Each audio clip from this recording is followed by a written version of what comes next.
其實心裏有太多想對你說的話，這愛就像一個翻湧的浪花，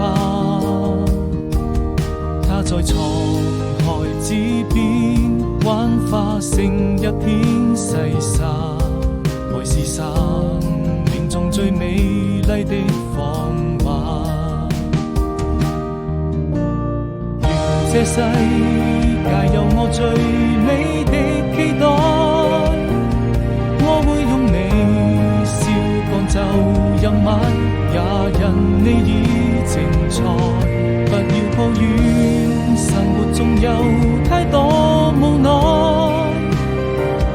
看那細雨輕輕落下，彼此多了一分牽掛。彷彿是夕陽已染紅了臉頰，曾一起聽過的那句話，如今還記得嗎？流星在演有的城市雙空劃過，漸漸造成了這幅畫，熱情生命再次吻下心花。